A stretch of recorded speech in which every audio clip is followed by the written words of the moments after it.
Europe 1, il est 7h17. Il y a quelques jours, on a été touchés par le suicide de ce couple, Georgette et Bernard Caze, 86 ans tous les deux. Ils ont choisi de se donner la mort en douceur dans un grand hôtel parisien. Voilà qui pose une nouvelle fois la question de la fin de vie, Thomas. La fin de vie est le mot tabou, l'euthanasie. On va essayer de comprendre les règles qui existent et de les confronter à la réalité grâce à vous, Bernard Devallois. Bonjour. Bonjour. Vous êtes chef de service de l'unité de soins palliatifs à l'hôpital de Pontoise dans le Val d'Oise. On va commencer par les basiques. Que dit la loi aujourd'hui sur la fin de vie ? C'est toujours la fameuse loi Leonetti ? Oui, c'est la loi de 2005 qui a été inspirée, mais pas que par Jean Leonetti, qui a été votée par tous les partis politiques à l'époque. Elle dit quoi ? Elle dit en fait deux choses assez simples à comprendre. Elle dit premièrement qu'il est interdit aux médecins de faire de l'acharnement thérapeutique. Premier Ça veut point. dire qu'au bout d'un moment, on ne donne pas des médicaments jusqu'à plus soif. Voilà. C'est-à-dire qu'on ne s'acharne pas de manière inutile. Et ça veut dire concrètement que vous, dans vos services, vous laissez mourir dans ces cas-là ? Attendez, juste j'explique parce qu'il y a deux choses. Ouais. La première, c'est l'interdiction de l'acharnement thérapeutique. La deuxième chose, c'est de dire c'est quoi l'acharnement thérapeutique. Et donc elle dit c'est le malade qui va déterminer ce qui est de l'acharnement thérapeutique. Donc pour telle personne, un traitement est un acharnement thérapeutique, pour tel autre, dans la même situation pourtant, bien c'est pas le cas. Donc c'est la volonté du patient qui compte. Ça c'est vraiment le basique de la loi d'avril 2005. Après, les choses sont plus faciles quand le patient est capable de nous dire ce qu'il veut. Là où ça se complique, c'est quand il est plus capable, parce qu'il est dans le coma, parce qu'il est dément. Ce qui, j'imagine, est un cas fréquent auquel vous êtes confronté dans les services de soins palliatifs. Ce qui arrive effectivement régulièrement. Et dans ce cas-là, la loi, elle a prévu des dispositifs qui permettent au patient, tant qu'il est encore capable de dire ce qu'il veut pour lui-même, de témoigner de sa volonté par ce qu'on appelle des directives anticipées qu'on peut écrire, ou la désignation d'une personne de confiance qui, lorsque soi-même on ne peut plus dire les choses, va le dire à votre place. Donc les dispositifs ils sont assez clairs et efficaces. Ça veut dire que dans un cas comme celui-là, vous faites quoi ? Vous donnez un cachet ? Oula. Alors justement, c'est que dans ce cas-là, le cas de ce couple-là, on est dans une situation mais qui n'a rien à voir. Il ne faut surtout pas faire l'amalgame, puisque là, on n'est pas dans la situation d'une fin de vie.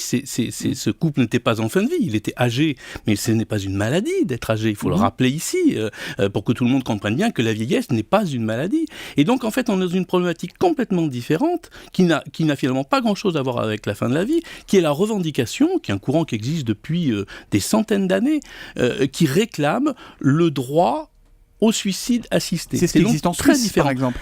Pas tout à fait.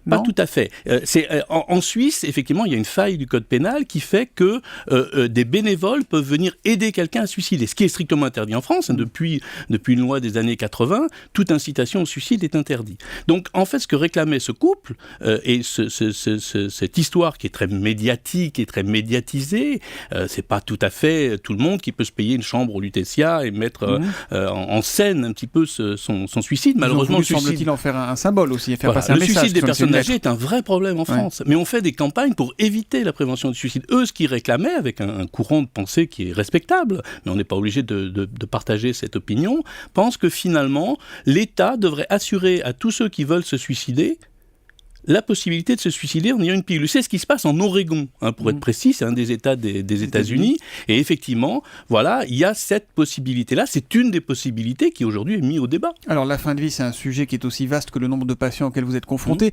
Vous, concrètement, dans votre service d'unité de soins palliatifs à l'hôpital de Pontoise, Bernard Devallois, vous arrivez à vous accommoder de la loi Leonetti, de ce qui existe aujourd'hui ou pas ? Oui, parfaitement. Et la question de la demande de suicide, elle est inexistante. Les patients dont on s'occupe, ils n'ont pas envie de se suicider, ils ont juste envie de vivre un petit peu plus longtemps, un petit peu plus confortablement, avec moins de douleur, moins d'essoufflement, moins de nausées, moins de vomissements, etc. Donc, concrètement, la loi Leonetti, aujourd'hui, son problème majeur, c'est le fait que peu de gens, et que nos auditeurs se posent la question ce matin, combien parmi les gens qui nous écoutent aujourd'hui ont écrit des directives anticipées ? Combien ont désigné une personne de confiance ? Elle est là votre difficulté à vous ? Oui. Avec les familles, les proches, quand le patient ne peut plus s'exprimer ? Clairement, il est tout à fait important que la société s'empare de ces moyens qui permettent de faire connaître la volonté des patients. Dernière question rapidement, il y a une distinction entre euthanasie active, on donne un produit pour faire... provoquer la mort, et l'euthanasie passive, en gros, on laisse partir. Ça, c'est une réalité de terrain ou pas ? Non, ou c'est une construction de l'esprit ? Le terme d'euthanasie est un mauvais terme qui veut tout dire et rien dire. Donc, je ne sais pas ce que c'est qu'une euthanasie active par rapport à une euthanasie passive. Je sais ce que c'est qu'une injection létale, comme c'est autorisé en Belgique, avec des dérives tout à fait considérables. Et moi, je ne voudrais pas que la France adopte une loi telle que celle que les Belges ont, parce qu'on sait que ça se passe vraiment très très mal. Il y a un film là-dessus, par exemple, qui dit des choses tout à fait intéressantes. Moi, je voudrais vraiment plutôt qu'on aille vers une solidarité avec les patients en fin de vie et que la réponse à leur souffrance n'est pas la pratique d'une injection létale. Donc par contre, ce n'est pas l'acharnement thérapeutique non plus. C'est interdit en France. Merci Bernard de Valois. C'est intéressant cette remise en perspective après ce cas qui a ému un peu le pays de ce couple de personnes âgées. Ce témoignage de terrain, puisque je rappelle que vous êtes le chef de service de l'unité de soins palliatifs à l'hôpital de Pontoise dans le Val d'Oise. Merci à vous d'être venu. Bonne journée. Bonne journée.